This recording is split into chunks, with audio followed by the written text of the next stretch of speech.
Welcome to a new series. In this series, I'm going to be visiting 3 of my chosen embryo lakes. They're a fantastic average size. Oh, I think I've got a bite. Brad, please can you put that back in the sling? What the f is it, Lynn, mate? They are coming like London buses now.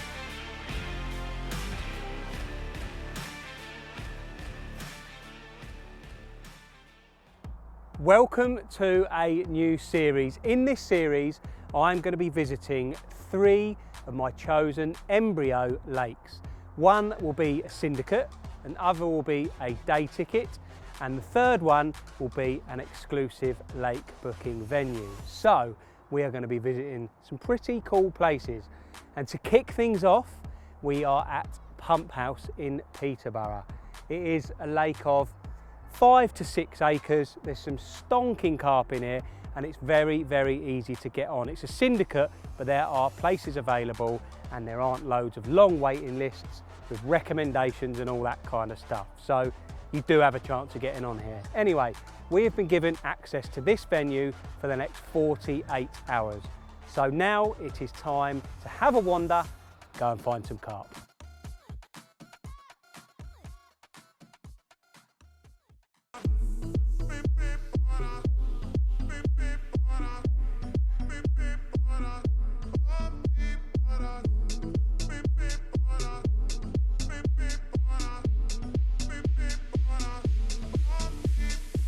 Finally, we have found some fish.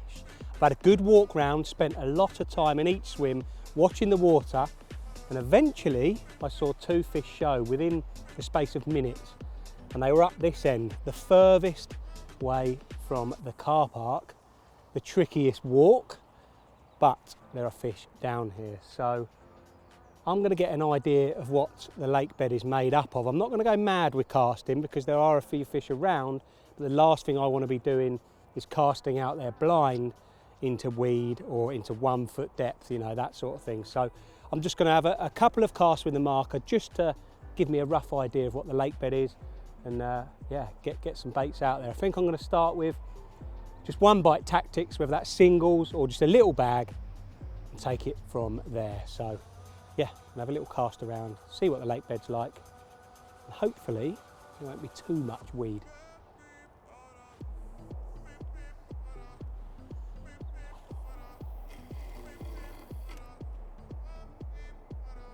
Very shallow.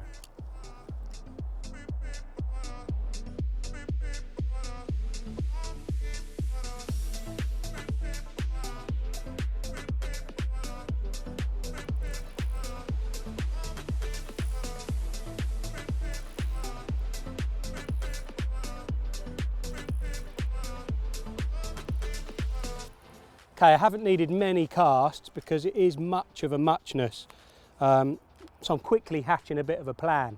I don't want to cast loads, don't want to make too much disturbance, but it's just giving me an idea of the makeup of the lake bed. Yes, I could give it a complete and utter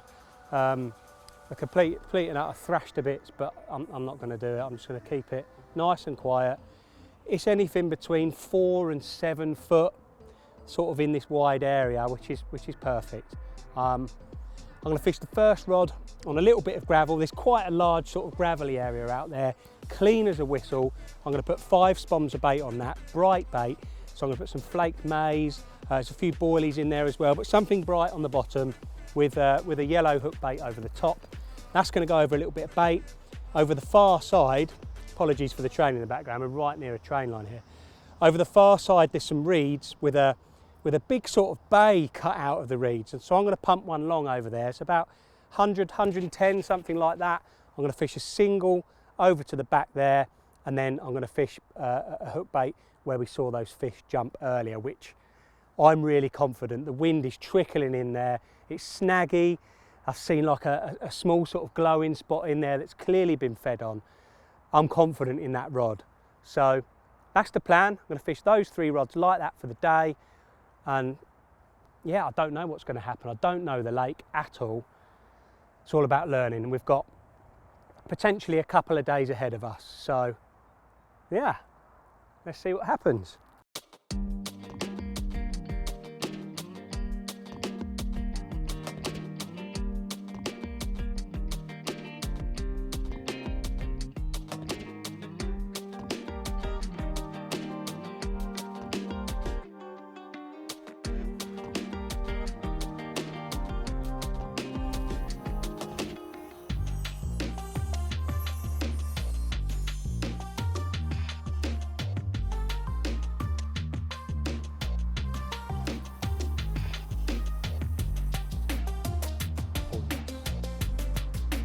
That got a drop as well.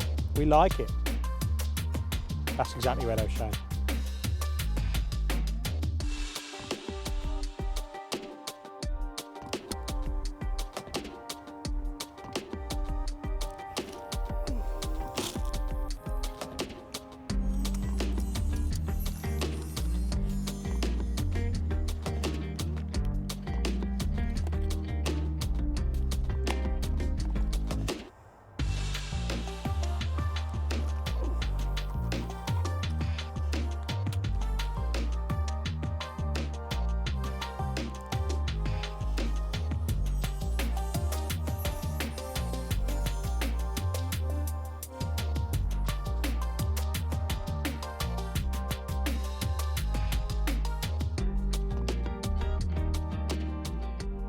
So all 3 rods are finally out. Whether they're going to stay on those spots, I'm not sure. It's the first time I've fished this lake. We have no information to go on, so I've got to learn it pretty quickly and adapt to it. So we're going to keep our eyes on the water and hopefully the fish will tell us where they are. Or even better, they feed on those 3 spots that we're already on, but I'm sure they'll end up changing. The left-hand rod is on a little gravel spot just to my left. The middle rod is fished over towards some reeds where we've seen a couple of fish, and the right hand rod as well, we've seen fish in that zone, which is placed right next to some snags. So that's probably the rod that I'm most confident in. I have put a little bit of bait out, sort of 10 spoms over 2 rods. I've kept the other on a single. So I haven't put all my eggs in one basket, just 10 spoms. It's not loads of bait, but it's just enough to potentially nick a bite. And if I do, I will obviously top that up afterwards. So yeah. 3 zones covered at the moment. Hopefully, we'll get our first bite very soon.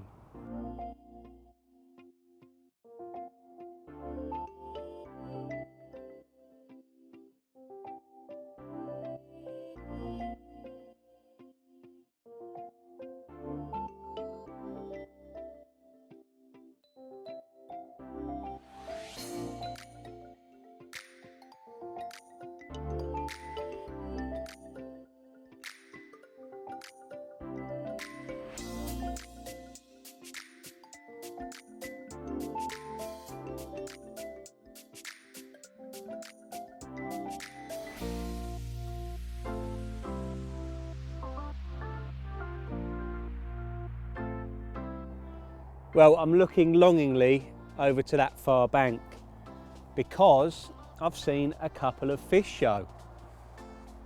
Unfortunately, because they are at least 999 yards away. Not even I can cast that far. Brad's laughing because I had a bit of a struggle up in the wind earlier with a spom.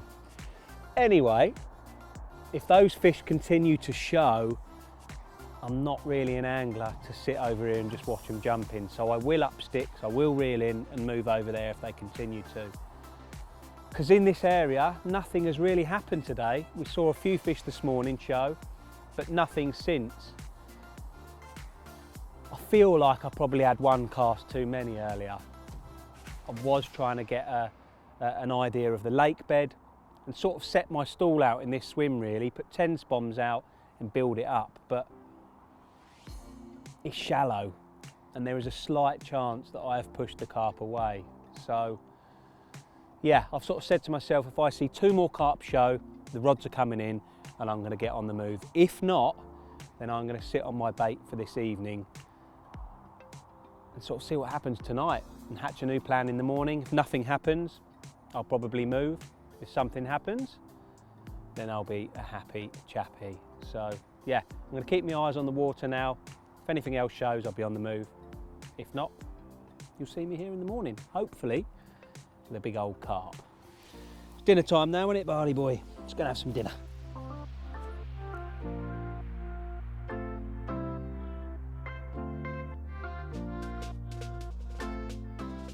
It is 9:20 and I've only just got the rods out. Why? Because I have moved swims. I didn't want to do it, but I saw a couple more shows and I promised myself that I saw 2 more fish, I'd have to skip the rods in no matter what time it was and move. So I did exactly that. Threw the rods on top of the barrow and made my way along the bumpy track, very bumpy track, to pretty much the other side of the lake, the other end of the lake. And upon having a little cast around, I've noticed a lot more features. There's a lot more features up this end. There's a huge, great big sunken pump house for a start, which is obviously where the lake gets its name from. And there's a lot of depth variation. To the right-hand side of the pump, I was getting a long old drop. I'd estimate it 14, 15 foot, something like that. To the left-hand side of the pump house, 7s, 8s, something like that. So I'm fishing on the marginal slope. I've gone for the slightly shallower side. We're in spring now and I just feel like the slightly shallower water could do a fish or 2. So all 3 rods are out. Just skipped along the far bank. I managed to get some bait out in the dark, nipped round to the car, got some boilies that were nice and washed out, nice and soft. I've sprinkled a load of boilies along the edge, just dotted around where I've cast the rigs. So yeah, I'm confident. Just felt dead down there. It went really dead and the fish had clearly done the off. So I like to do the off as well. I've been a bit stealthier. I haven't whacked a mark around or anything like that. No spoms. Just got the rods out and a good old catapult. So yeah, let's see what the night brings. I'm gonna watch a bit of the water, have a cup of tea and have a nice early night in readiness for a bite, hopefully. Well, the alarm is not long about to go off because we're just before first light and finally the left hand rod has dropped to the floor and we are in. It don't feel like a bad fish either.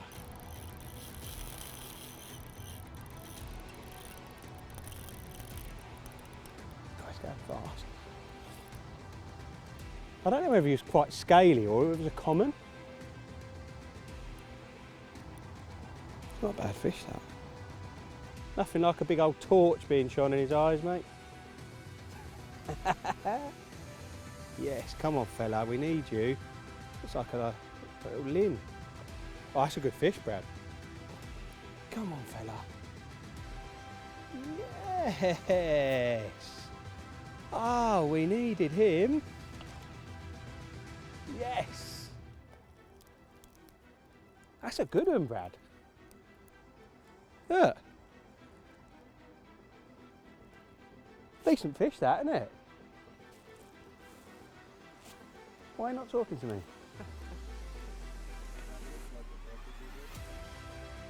So is it Lynn, mate? Well, morning glory at its best.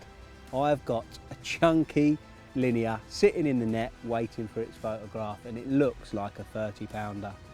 But before then, I'm just going to flick this rod back out because we've got 30 minutes, 40 minutes until it gets light. And luckily there's a rule on here where you're allowed to place them in the sling for an hour. So when it gets light, we will take a look at her. And I am adamant that it is a 30-pounder. So all that aggro of moving in the dark last night, packing everything down, hiking up the bank has been more than worthwhile. I can't wait to have a look till it gets light. But first, I'm going to get this rod back out.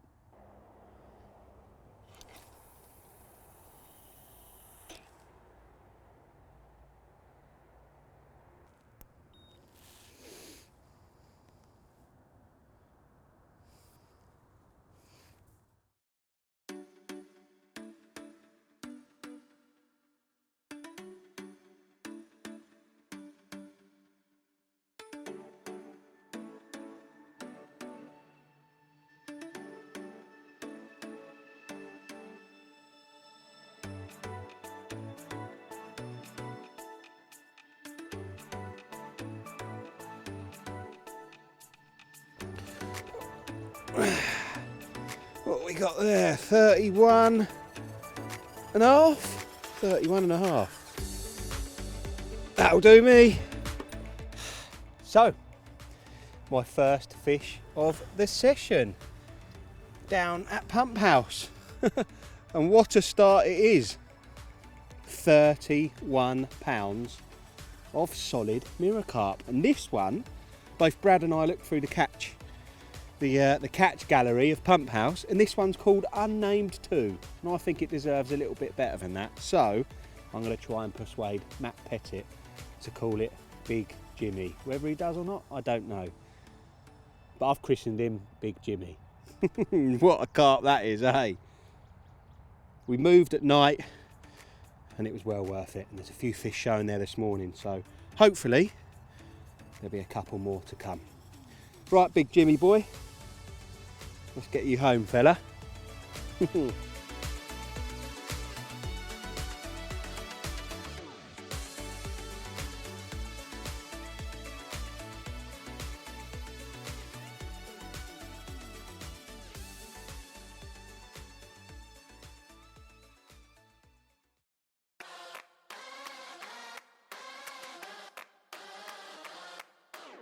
Well, good morning. I've got a huge smile on my face because, one, I've had a 30 pounder. Two, Brad has nipped off to get some breakfast to celebrate. He promised me that if I got this in the bag, he'd treat me to some lovely breakfast. So he's gone, and guess what's happened? I've had a double take. Where are the rods? Look, there's only one rod left, and there's a fish in the sling and a fish in the net. One of them looks like a good one, upper 20 I reckon, and the other one is a beautiful linear. So I've got to ring Brad, get him to hurry up. We're gonna have some lovely breakfast, photograph some very nice carp. I apologise that this is amateur footage, but it's the best I can get without a cameraman. Yes!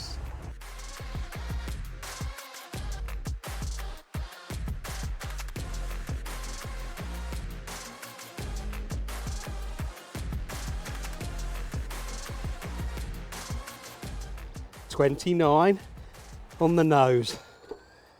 Oh, stay calm, stay calm. Yep, 29 on the nose. That will do nicely.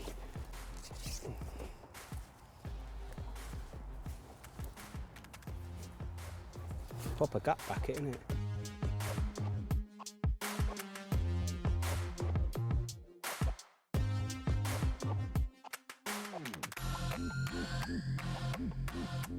How about that one? That looks a bit of an old relic, this one. 29 pounds on the nose. It's a proper gut bucket, isn't it? But what a character that is. Well chuffed. This one again came to a little bright yellow northern over a bit of bait. She's definitely been eating some bait, isn't she? It's an absolute bruiser of a common. Right, old girl. Let's get you back in the pond and have a look at the other one. In hindsight, I think I made a little bit of a mistake yesterday, and I'm not afraid to admit it. I got here, arrived, found some fish down the far end in shallow water. It's only 4 or 5 foot down there, shallower in places, and feel like I made 1 cast too many, maybe 2 casts too many, and the fish definitely did the off. In hindsight, I should have gone down there and been a lot more stealthy. And I knew that by 5, 6 o'clock in the afternoon that I'd done a little bit too much. I was a little bit busy when I shouldn't have been in that situation.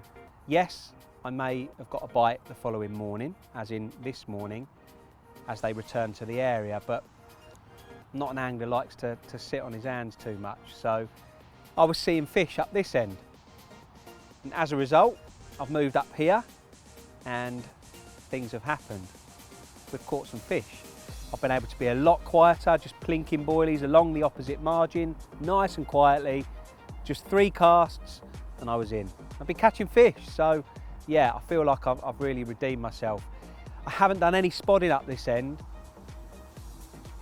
and that was a big mistake that I made down there. Like I said, I cast too much, I spotted too much, just made too much disturbance with the spawn. I think it's just much more suited to open water swims.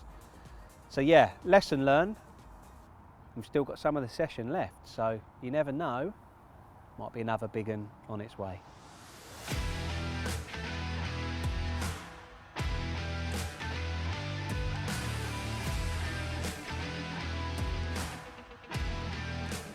What a corker that one is. Scaly perfection.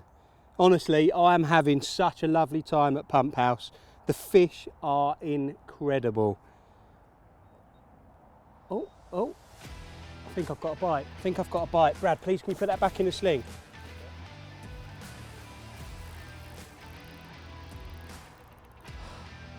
Well, we are in, and this fish has been grating on the bottom, but the rod's pinged right a few times. It pinged up and I thought I'd lost it, but no, we've still got her on, luckily. And she's just kiting round those reeds. Well, we had a slight problem. The fish got round the reeds, a little bit of gentle persuasion, and he's kicked back the other way. So I think we're going to be all right now. Go on, mate. I'm not going to give it too much pressure because I want him to keep coming round. Tell you what, they do go well in here.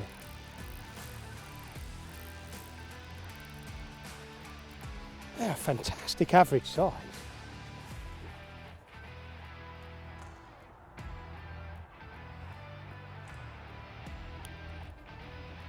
Another decent common, that. Come on, fella. Come on, big fella.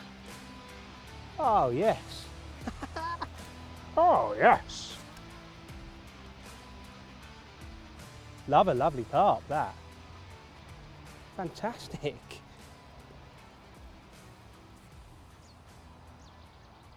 Good average size, isn't they?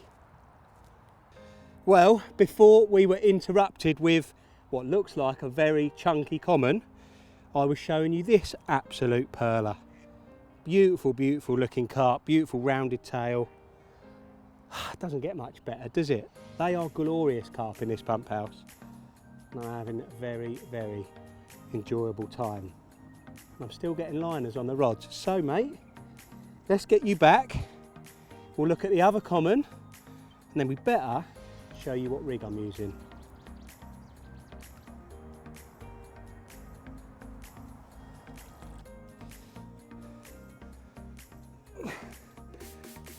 Feels quite big, mate. What is it, Brad? 30 pounds, 8 ounces. Yes. Brace of 30s. Nice. Very, very nice.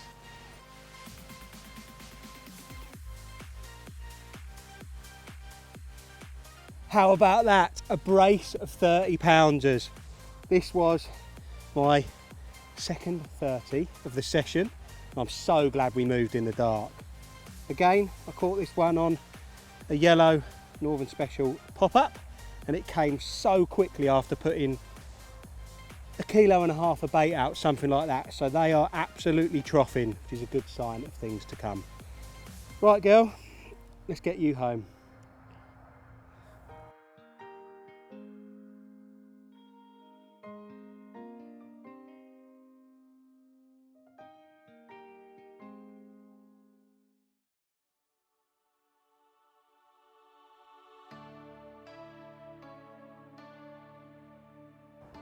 So this is my chosen rig presentation for this session.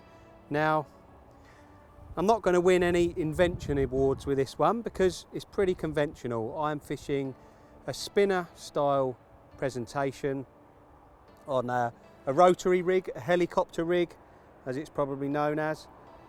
And the components are pretty simple. I'm using IQ2 fluorocarbon, which is fairly soft, so it will sit over any lake bed rubbish, and that goes through to a spinner swivel, and I'm actually using a size 6 wide gate on this because I'm using 12mm pop-ups. So I am matching the hook size with the pop-ups.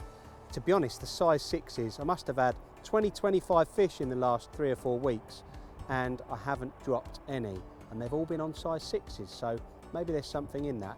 Anyway, yeah, nice and simple. It's pretty slow sinking, but not too much that it'll be wafting in the fish's faces. It just kicks over and sits down on top of the bottom. And as I said, I'm fishing that on a helicopter rig, mainly because there's a little bit of silt, a little bit of chod on the bottom, and that will just sit over it nicely. So yeah, nice simple rig. It's working wonders. As for the hook bait, I'm fishing my favourite yellow Northern Special. I don't know why, but in the spring months in particular, the yellow just seems to work. But I use them all year round, if I'm totally honest. So yeah, a Northern Special, soaked in Northern Special booster, and that completes the setup. So I am now up on the high bank at Pumphouse, which is opposite to where I'm fishing. I can look down into these nice deep margins, and apparently you can see the odd fish in the daytime, although I haven't seen any so far. But the beauty of this is that I can fish on the opposite bank and walk round and bait up by hand. Now by doing that, it's allowed me to can off that spod mix, because the last thing I want is bits of flaked maize, pellets, chopped boilies, all spreading around the swim. I just want to use wholesome baits here and create a bit of a trail of boilies over those 3 rods which are dotted along these margins. So I've got a bucket full of washed out baits, washed out tuna in there, some little dumbbells, some little 10 millers, and they are lovely and soft. I've also added some liquids to it as well, just to give them a little bit more punch. So yeah, I'm going to put some bait in and hopefully get a few bites in the daytime.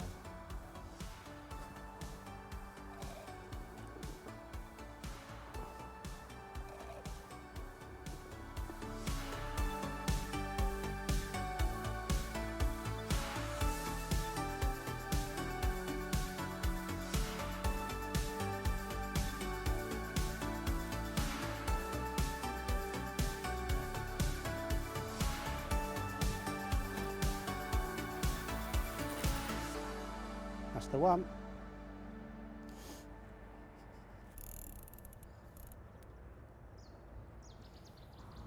Pumphouse is completely new to me. I have never set foot on the place.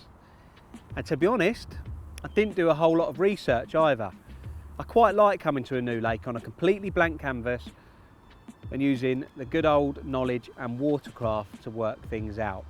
And I've had to do that pretty quickly because we've only had a couple of days fishing ahead of us for this film. So yesterday, with the sun absolutely beating down on the surface, I had an idea where they might be, because in springtime, when it's nice and warm, the fish will often seek those warm, shallower areas. And after a few laps, that's exactly where I found them yesterday, showing in the shallow water. Because it was new, I wanted to get an idea of the lake bed, so probably had a few too many casts, but one thing that enabled me to do is map that area and pinpoint zones that I could end up fishing in the future at some time. But as I said, I think I spooked them, and they ended up coming up this far end. Now this far end is absolutely littered with features. There's different depths. There's an old sunken pump house, which is a definite main feature of the lake. There's reed beds everywhere. There's little shallows, there's silty troughs. There's all sorts up this end. So that's another little tip. On waters where the main features are, they're generally holding areas. Now the biggest thing for any water is to use your eyes. I was constantly watching that water yesterday, and I was watching those fish move up the lake. And as it was getting dark, I was hearing them more and more up this end. So we upped sticks, came up here, and it resulted in a load of fish. And that's probably the biggest factor in location. Using your eyes in the daytime, listening at night time. They will give their whereabouts through jumping, through bubblers. You just got to keep your eyes scanned on that water, keep on the move, and you'll catch carp.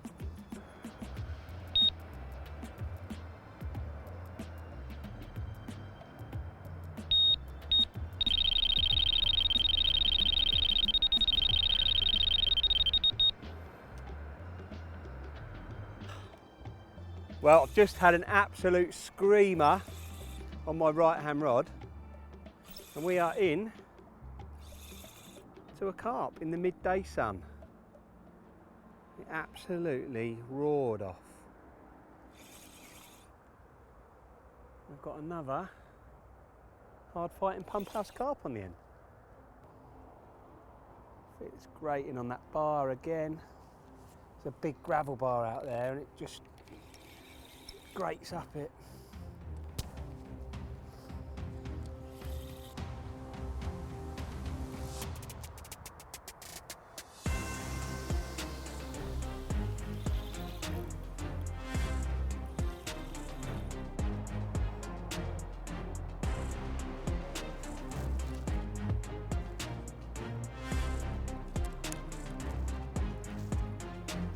A plainer, more stocky like fish, that one.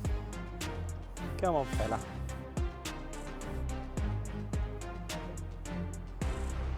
Yay!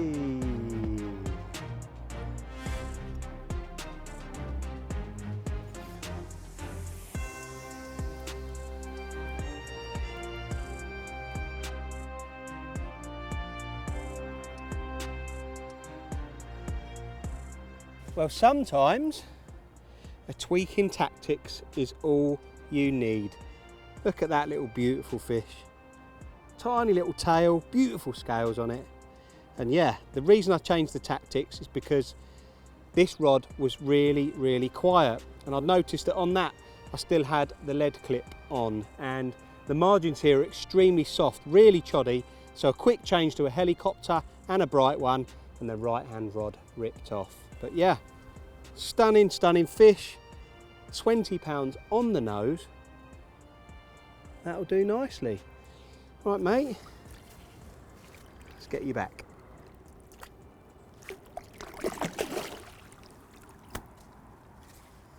With a decent stock of carp in Pumphouse, I have brought plenty of bait with me. I'm using boilies, and I haven't been afraid to put a few in. After that first fish, I probably baited up with 300-400 baits, maybe a few more, so up to a kilo of bait, and had a bite within 40 minutes. So they are clearly getting through that bait quickly. Now, one thing I like to do is I like to wash out my baits. I've done it for a long time now. One, because I love a very, very soft bait, and two, due to the softness of it, it goes through the carp very, very quickly, allowing them to feed on a lot of it. And that's exactly what has happened so far this session. My plan is to bait up after every fish. Every bite that I have, I'll go back round there, put in half a kilo, even a kilo of bait along that marginal area, and keep them troughing that tuna. So yeah, let's see what happens next.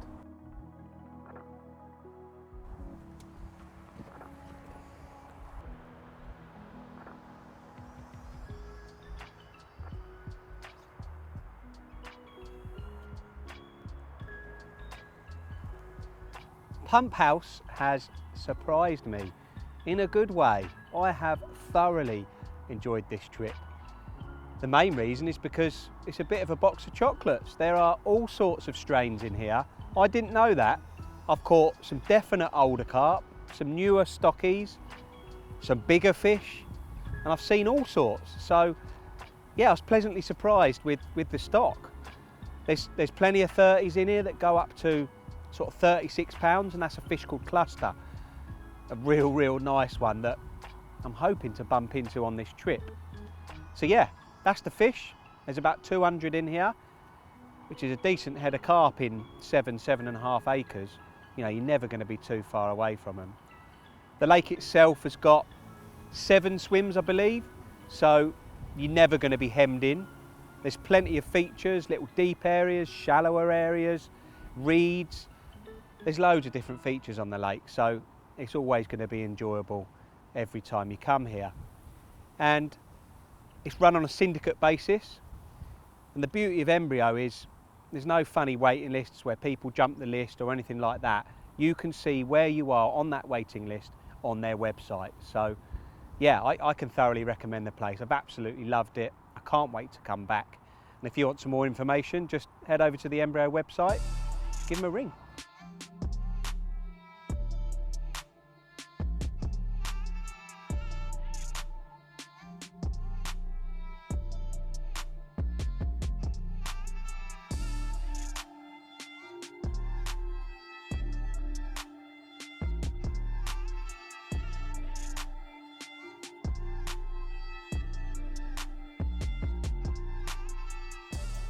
Well, just like clockwork, an hour after baiting up, 4 to 5 handfuls, big handfuls of bait, I have a bite.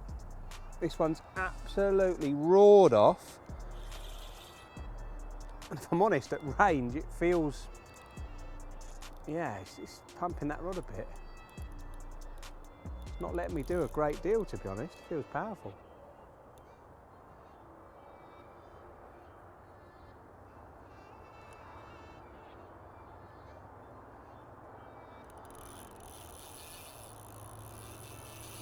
I'm giving it some.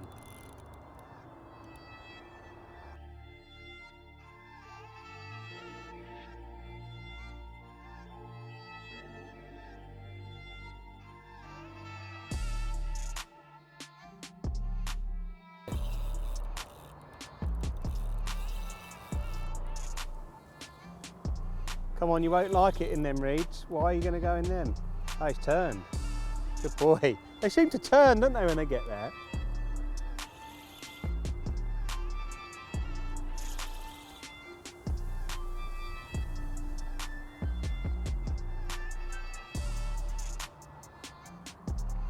Come on, mate. Get in there. Yes. What a lovely trip.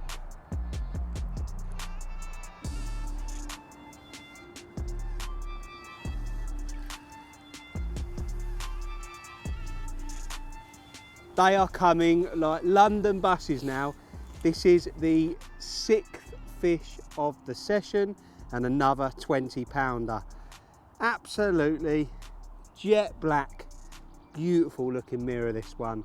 And it seems the more I bait, the more fish come. So we're going to slip her back, pop some more bait in, and you never know, there might be more to come.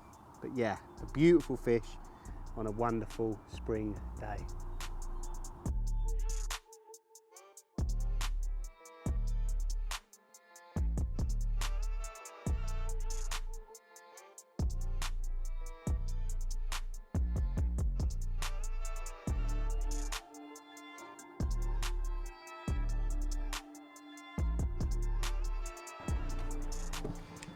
Well, that is the end of a rather enjoyable session. Unfortunately, it's been cut a little bit short because Faye, my wife, has dislocated her knee playing netball. So she's ruined the rest of my session. I'm only kidding, it's been fantastic. I caught 6 fish, a couple of 30-pounders. So Barley and I are going to drive home with smiles on our faces. Anyway, next time we will be at another embryo water. I'll see you there.